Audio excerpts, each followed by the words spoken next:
अवधूत चिंतन श्री गुरुदेव दत्त श्री स्वामी समर्थ तुमचं सर्वांचं माझ्या चॅनलमध्ये खूप खूप मनापासून स्वागत आहे।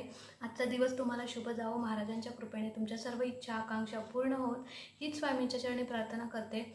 तर बघा 25 जानेवारी 2024 हा दिवस अतिशय शुभ आहे, खूप महत्त्वाचा आहे आपल्यासाठी। बघा त्या दिवशी शाकंभरी पौर्णिमा आहे आणि गुरुपुष्यामृत योग देखील आहे। अतिशय महत्त्वाचा हा दिवस आहे आणि या दिवशी आपल्याला अनेक सेवा करायच्या आहेत।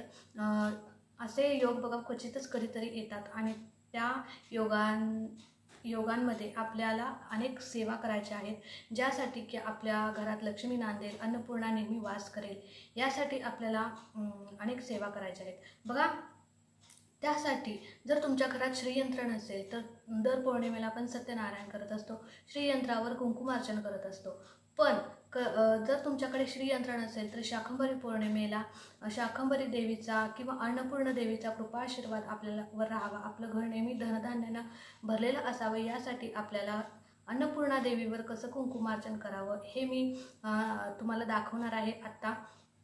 तर व्हिडिओ पूर्ण शेवटपर्यंत बघा। आपल्याला साहित्य काय लागणार आहे, पूजा कशी करायची, कुंकुमार्चन सेवा कशी करायची किंवा सेवा करताना कोणते मंत्र बोलायचे, हे सगळं विधिवत मी सांगितलेलं आहे, त्यामुळे पूर्ण व्हिडिओ बघा। चला तर आपण सेवेला चालू करूया। तर इथं बघा आपल्याला कुंकुमार्चन सेवा करण्यासाठी जे साहित्य आपल्याला लागणार आहे ते मी साहित्य इथं घेतलेलं आहे। एक अगरबत्ती घेतलेली आहे, ताम्हण घेतलेला आहे, थोडीशी फुलं घेतलेली आहेत जेवढी मला मिळाली, कुंकू म्हणजे हळदी कुंकू आहे, तुपाचं निरंजन घेतलेलं आहे, एक सुपारी आपल्याला लागणार आहे। त्याचबरोबर जी आपल्या देवघरात अन्नपूर्णेची मूर्ती असते ती मी घेतलेली आहे, शुद्ध पाणी घेतलेलं आहे, सगळ्यात महत्त्वाचं कुंकू घेतलेलं आहे, त्याचबरोबर नैवेद्यासाठी मी साखर घेतलेली आहे आणि अभिषेक किंवा नैवेद्यासाठी म्हणून मी थोडंसं पंचामृत घेतलेलं आहे। तर एवढंच साहित्य आपल्याला लागणार आहे। तर आता आपण कुंकुमार्चन कसं करावं, अन्नपूर्णेवरती कुंकुमार्चन विधी कसा करायचा ते आपण बघूया। तर इथं बघा मी एक पाट मांडून ठेवलेला आहे, तुम्ही पाट घेऊ शकता किंवा तुमच्याकडे चौरंग असेल तर तुम्ही चौरंगही घेऊ शकता। आणि त्या पाटावर मी एक कापड अंथरलेलं आहे, पिवळं किंवा लाल तुमच्याकडे जे असेल ते तुम्ही घेऊ शकता। हे बघा मी इथं एक ताम्हण ठेवलेलं आहे आणि इथं एक दिवा प्रज्वलित केलेला आहे आणि एक पाट घेऊन या पाटावर मी एक डिश ठेवलेली आहे। या डिशमध्ये आपल्याला आता ही जी आपण सुपारी घेतलेली आहे ती सुपारी ठेवायची आहे। ही सुपारी का बघा, ही सुपारी आपल्याला गणपती बाप्पांचं प्रतीक म्हणून ठेवायची आहे। बघा कोणत्याही कार्याची सुरुवात करताना आपण गणेश पूजनाने करतो, त्याचप्रमाणे इथं देखील आपल्याला गणपती बाप्पांना अभिषेक पूजा वगैरे करायची आहे आणि त्यानंतर आपल्याला कुंकुमार्चन सेवा किंवा विधी करायचा आहे। तर बघा मी इथं तुम्हाला करून दाखवते। तर आपल्याला बघा इथं शुद्ध पाण्याने आणि पंचामृताने या सुपारीला म्हणजेच आपल्या गणपती बाप्पांना अभिषेक घालायचा आहे। पहिल्यांदा काय करायचं बघा, शुद्धोदक स्नानम समर्पयामी, शुद्धोदक स्नानम समर्पयामी, शुद्धोदक स्नानम समर्पयामी, असं 3 वेळा करायचं आहे। त्यानंतर आपल्याला पंचामृताने अभिषेक घालायचा आहे।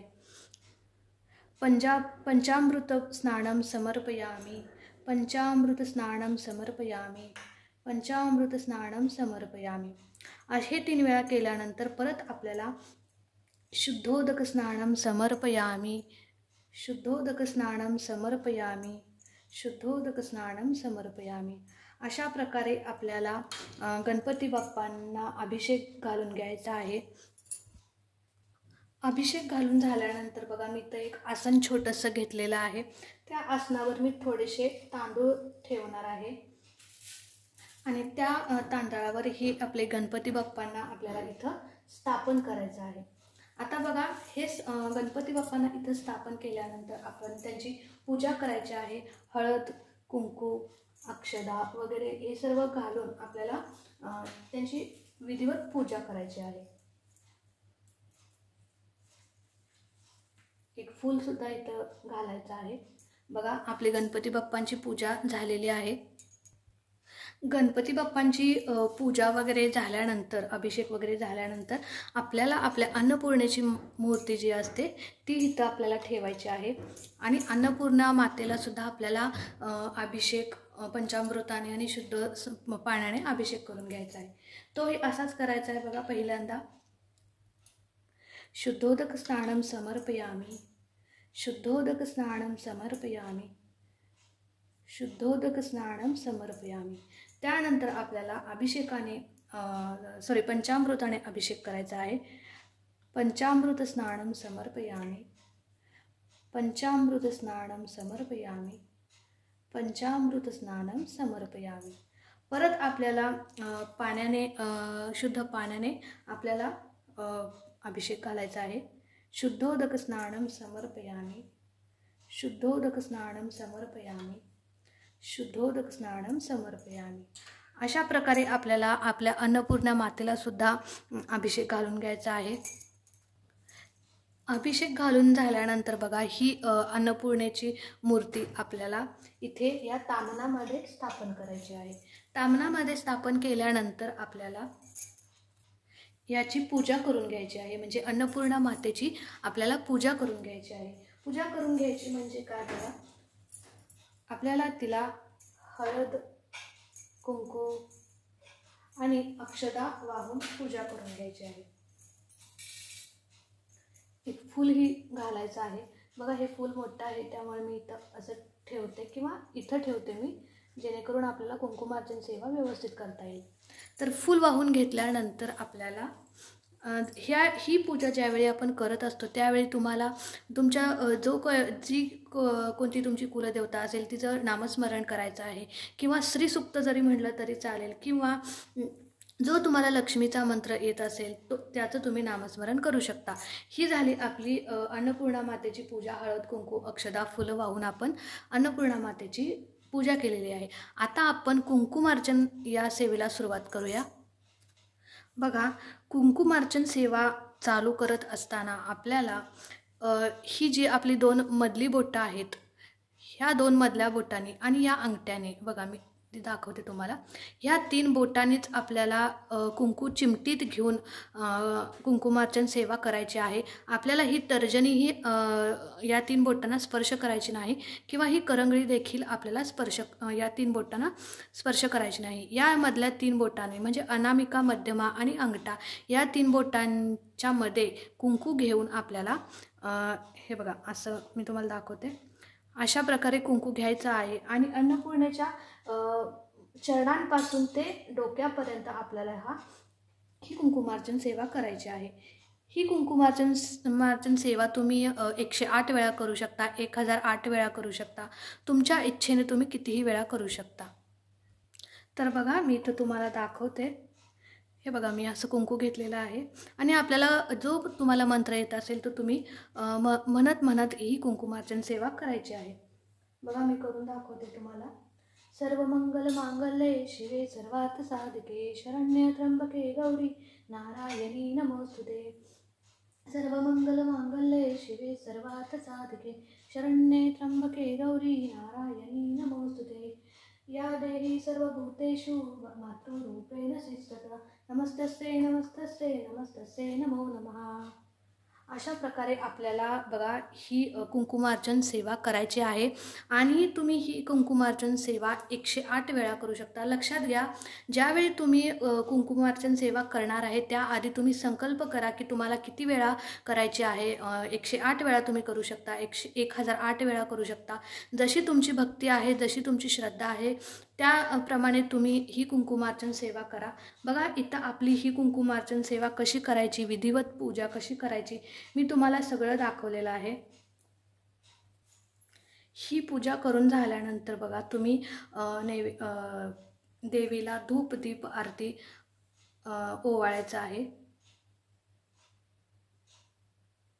बघा, मी इथं अगरबत्ती ओवाळून घेतलेली आहे. त्यानंतर आपल्याला आरती करायची आहे. जी की तुम्हाला आरती येत असेल ती तुम्ही आरती करू शकता. ज्या देवीची तुम्हाला आरती येत असेल, अन्नपूर्णेची येत असेल, शाकंभरी देवीची तुम्हाला आरती येत असेल ती तुम्ही आरती इथे करू शकता. किंवा दुर्गे दुर्गट भारी जी आपली नेहमीची आरती आहे ती तुम्ही करू शकता। हे सगळं झाल्यानंतर आपल्याला देवीला नैवेद्य दाखवायचा आहे। यथाशक्ती तुम्ही जो नैवेद्य दाखवाल तो देवी म्हणजे मान्य करेल। असं नाही की तुमच्याकडे चांगलाच नैवेद्य पाहिजे, तुम्ही यथाशक्ती जो तुमच्याकडे असेल तर तुम्ही नैवेद्य दाखवू शकता। बघा मी इथं साखरेचा नैवेद्य दाखवत आहे। नैवेद्यम समर्पयामी। बघा त्याआधी आपल्याला इथे एक मंडल करून घ्यायचं आहे चौकोनी, आणि त्याच्यावर हा नैवेद्य ठेवायचा आहे। आणि त्यानंतर आपल्याला नैवेद्यम समर्पयामी, नैवेद्यम समर्पयामी अशा प्रकारे आपली ही पूजा झालेली आहे। नैवेद्य वगैरे विधिवत आपण दाखवलेला आहे। तुमच्याकडे जर श्रीयंत्र नसेल तर तुम्ही अन्नपूर्णा मातेवर अशा प्रकारे कुंकुमार्चन सेवा करू शकता।